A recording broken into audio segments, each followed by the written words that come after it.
स्वागत है दोस्तों आपके अपने YouTube channel educative learning classes में। मैं राजीव आज आपको स्टैटिक जी के लेक्चर सीरीज में एक नए चैप्टर का स्टार्ट करने जा रहा हूँ, विश्व के देश एवं उनके सरकारी दस्तावेज। तो हम जो आप भी इस चैनल पर नए पहली बार जुड़े हैं, कृपया इस चैनल को सब्सक्राइब करके बेल आइकन को प्रेस करें। दोस्तों, एग्जाम में इस तरह के सवाल अक्सर देखे गए हैं। ब्लू बुक वह सरकारी दस्तावेज है जो ब्रिटेन की सरकार अपनी जनता तक सूचनाएं पहुंचाने के लिए प्रकाशित करती है। ठीक है, मीडिया में जो रिपोर्ट्स दी जाती हैं वो महज एक वक्तव्य है, मंतव्य हो सकता है, विचार हो सकता है, लेकिन आधिकारिक रूप से जो पुष्टि होती है सरकार की नीतियों का वो होती है ब्लू बुक के जरिए। नेक्स्ट हम लोग देखते हैं दोस्तों, फ्रांसीसी सरकार के द्वारा गठित किया जाने वाला एक जो रिपोर्ट है वो है येलो बुक के नाम से। यानी फ्रांस की सरकार जब बजट अपने संसद में प्रस्तुत करेगी तो जनता को कैसे अवगत कराएगी, तो वह एक येलो बुक का प्रकाशन करती है जिसके माध्यम से जनता अवगत होगी कि सरकार इन इन नीतियों पर कार्य करने जा रही है। यहाँ आप देख रहे होंगे निर्मला सीतारमन जो है भारत की वित्त मंत्री है, ये फिनेंस मिनिस्टर है और इन्होंने हाल में ही अभी एक श्वेत पत्र लाया था संसद में। उसके माध्यम से वे बता रही है कि भारत में जन स्वास्थ्य निगरानी नाम का एक श्वेत पत्र जारी किया, जिसका उद्देश्य था जन स्वास्थ्य की निगरानी को बढ़ावा देना और ये नीति आयोग का विजन 2025 का एक महत्वपूर्ण हिस्सा है। तो आप जानते हैं वित्त मंत्री ने इस श्वेत पत्र के माध्यम से जनता को अवगत करवाया है। और नेक्स्ट हम लोग देखते हैं दोस्तों, जापान का और बेल्जियम का जो सरकारी दस्तावेज है उसे कहा जाता है ग्रे बुक रिपोर्ट। यानी इस ग्रे बुक रिपोर्ट के माध्यम से ये दोनों सरकारें अपनी नीतियों को जनता तक पहुंचाती हैं। आप यहाँ पर देख रहे होंगे जापान के पीएम है शिगेरू इशिबा और जापान की राजधानी जो है वो टोक्यो है और वहाँ का जो करेंसी है दोस्तों वो चलता है ये।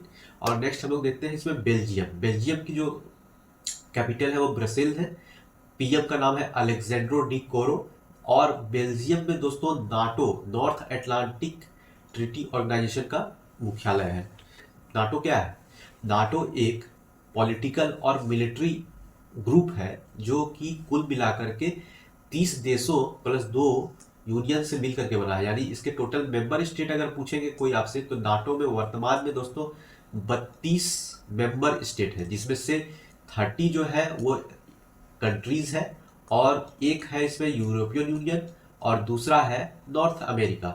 ठीक है, तो 30 देश, एक यूरोपियन यूनियन, दूसरा नॉर्थ अमेरिका। आप नाम से ही देख रहे हैं, नॉर्थ अटलांटिक ट्रीटी ऑर्गेनाइजेशन एक पॉलिटिकल और मिलिट्री स्टैब्लिशमेंट है इन सभी राष्ट्रों का, जो कि परस्पर सहयोग पर आधारित है। माना जाता है कि अगर किसी नाटो देश पर हमला हुआ है तो सभी देशों पर हमला हुआ है। ठीक है, और स्वीडन जो है अभी नाटो में शामिल होने वाला लेटेस्ट स्टेट है। ठीक है फ्रेंड, तो आप एक फैक्ट नाटो के बारे में जानते हैं कि इसकी स्थापना 4 अप्रैल 1949 को हुई थी।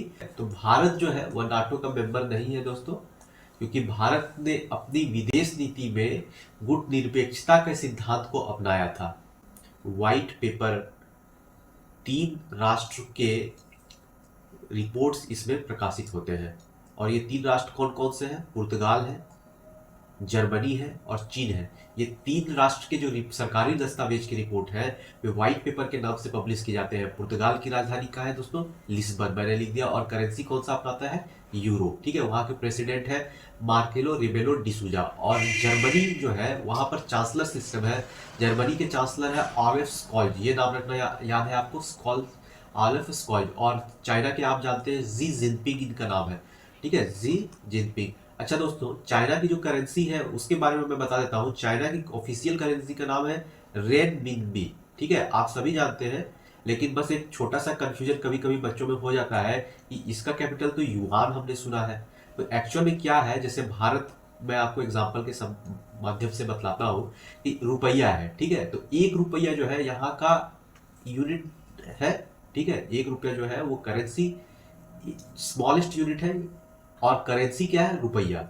और 1 रुपया क्या हो गया? Basic unit. इसी तरह से चाइना का जो बेसिक यूनिट है करेंसी का, जो 1 युआन कहलाएगा, लेकिन करेंसी का नाम क्या है? रेनमिनबी। तो ये एक एक्स्ट्रा फैक्ट हुए दोस्तों।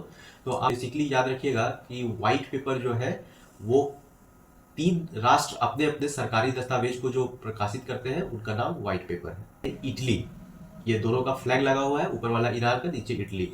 और यहाँ पर ईरान के प्रेसिडेंट है मसूद पेजेस्कियान साहब और यहाँ पर इटली की जो प्राइम मिनिस्टर है जॉर्जिया मेलोनी, जो अभी G20 में भारत आई थी। सर्जियो मत्तारेला जो है वो इटली के प्रेसिडेंट है और इटली की प्राइम मिनिस्टर है जॉर्जिया मेलोनी। तो देखते हैं ग्रीन बुक जो है ये ईरान और इटली का आधिकारिक दस्तावेज है, जिसके नाम से वहाँ की रिपोर्ट पब्लिश की जाती है, वो है ग्रीन बुक। तो ईरान के बारे में हम देख रहे थे। ईरान के बारे में एक और फैक्ट याद रखिएगा कि ईरान का जो कैपिटल है वो है तेहरान, और ईरान में जो करेंसी चलती है उसका नाम है रियाल। और इटली में कौन सा करेंसी चलता है? लीरा। ये याद रखिएगा, इटली में चलता है लीरा। तो दोस्तों ऑरेंज बुक जो है वो नीदरलैंड का ऑफिशियल दस्तावेज है। नीदरलैंड की राजधानी एम्स्टर्डम है, वहाँ ऑफिशियल लैंग्वेज डच बोला जाता है और प्राइम मिनिस्टर डिक शोको है वहाँ के हेड। जो रिवीजन हो जाएगा दोस्तों आपका।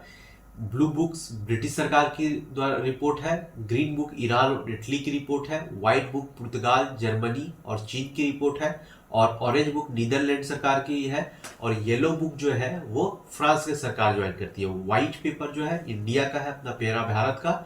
और ज्वाइंट बुक जो है जब दो सरकारें संयुक्त रूप से ऑफिशियल गजट पब्लिश करती है तो उन्हें कहते हैं ज्वाइंट पेपर। आशा है दोस्तों आपको ये लेक्चर सीरीज अच्छा लगा होगा। कृपया हमारे इस चैनल को लाइक करेंगे दोस्तों, सब्सक्राइब करेंगे और बेल आइकन को प्रेस करेंगे।